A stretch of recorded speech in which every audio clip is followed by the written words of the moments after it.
Hello, this is Dr. Do again. This video is outside the medicine. Continue the Iliad by Homer. I'm going to continue to read it. Achilles next. He hurled his spear, and its long shadow flew, and the weapon struck the balanced round shield of Aeneas, under the outer rim where the bronze ran thinnest. Hacked by the thinnest bull's hide, straight through the pallion's ash burst, and the shield ran out with screech, but Aeneas crouched low, holding the buckler off his chest, terrified as the shaft shot past his back, hurled so hard it plunged deep in the ground. Even after it tore up 2 round plies of the shield that cased his body, dodging the big spear, Aeneas got to his feet, a dazing swirl of anguish rushing down his eyes. Blind with fear, the point had struck so close, but drawing his sharp sword, Achilles charged, wild, hurtling toward him, losing a savage cry as Aeneas hefted a boulder in his hand. A tremendous feat. No 2 men could hoist it, weak as men are now, but all on his own he raised it high with ease. Then and there he'd have struck Achilles long in. The rock would have hit him square in casque of shield. The gear would have warded off grim death, and Achilles, closing, would have slashed his life away with a well-honed blade, if the god of earthquakes had not marked it quickly and called the gods at once who grouped around him. Now I tell you, my heart aches for great Aeneas. He will go down to the house of death this instant. Overwhelmed by Achilles, all because he trusted the distant deadly archer's urgings. Poor fool, as if Apollo would lift a hand to save him now from death. Grim death, Aeneas the innocent. Why should Aeneas suffer here? For no good reason, embroiled in the quarrels of others, not his own. He always gave us gifts to warm our hearts, gifts for the gods who rule the vaulting sky. So come, let us rescue him from death ourselves.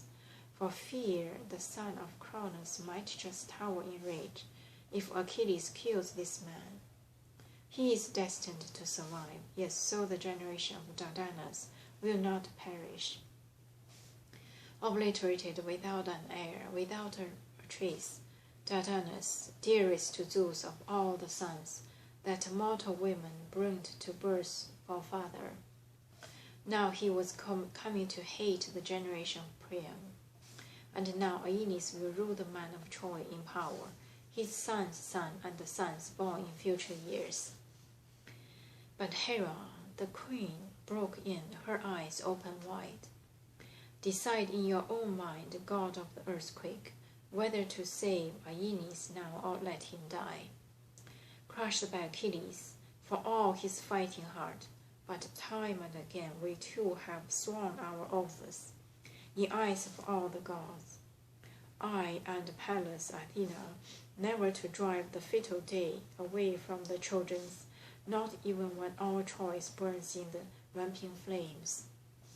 When the warring sons of Achaea burned his town, as soon as he heard that, the god of earthquakes surged through the clashing troops and the ringing spears to reach the place where the 2 famed heroes fought.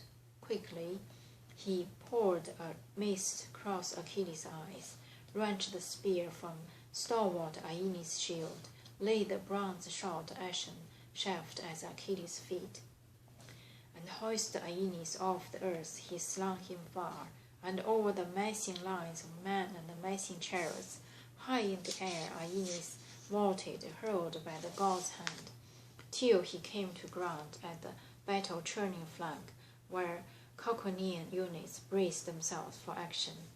The god of earthquake swept beside him there, and gave the man a burst of winging orders. Aeneas, what god on high commands you to play the madman, fighting against Achilles' overwhelming fury? Both a better soldier and more loved by the gods, pull back at once. Whenever you are thrown against him, or go down to the house of death against the will of fate. But once Achilles has met his death, his certain doom, take courage then. Go fight on the front line then. No other Achaeans can bring you down in war. With that, with destiny made clear, he left him there on the spot, and turning back to Achilles, quickly brushed away the mist from his eyes and the magic god sent haze. And Achilles stared with all his mighty, dazzled, disgusted too, and addressed his own great heart. Impossible, look, a marvel right before my eyes. That spear I hurled is lying here on the ground. That man, I cannot see him. The one I hurled at, wild to cut him down. Ah, so the deathless god must love Aeneas too. And I thought these words were empty, hollow boasting. Well, let him go, I say. Never, never again will he have the nerve to test my fighting power. Even now he was glad to save himself from death. Now, quick, I will marshal your battle-hungry Argives, face the rest of Trojans, rest them, fight them down. And back to the lines he leaped and urged each man, no more standing back from the Trojan, brave Achaeans. Now fighter go against fighter, out for bloodshed. It is hard for me, strong as I am, single-handed, to make for such a force and fight them all. Why? Not even Ares, the deathless god of war, not even Athena, for all their heavy labor, could hack a passage through such jaws of battle. But I, whatever fists and feet and strength can do, that I will do. I swear, not hanging back, not 1 inch, straight through enemy columns. I go plowing now, and no Trojan, I guarantee, will thrill with pleasure once he meets my spear shaft head to head. Spurring his men, while Hector of flesh in armor urged his Trojans, thinking he'd even go up against Achilles. No fear of Pelides now, my gallant Trojans. I too could battle the deathless god with the words. It's hard with a spear. The gods are so much stronger. Not even Achilles can bring off all his boasts. Some he will accomplish, some cut short, half done. I am off to engage the man. Though his fists are fire, and his fury burnished iron. Spurring them on to raise their spears for full assault, and the Trojans' fury massed and mounted, war cries broke. But Apollo suddenly stood by Hector, shouting, "Don't for a moment due Achilles, Hector, out in front of your ranks. Withdraw to your main line and wait him here, out of the crush of battle. Else he will spear you down, or close for the kill and hack you with his sword." So Hector drew back to his throwing comrades, terrifying to hear the voice of God, not Achilles.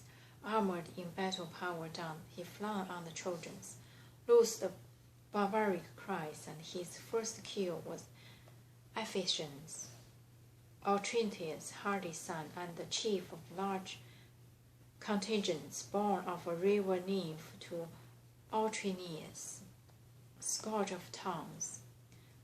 I'm going to stop here today and continue next time. Thank you for watching.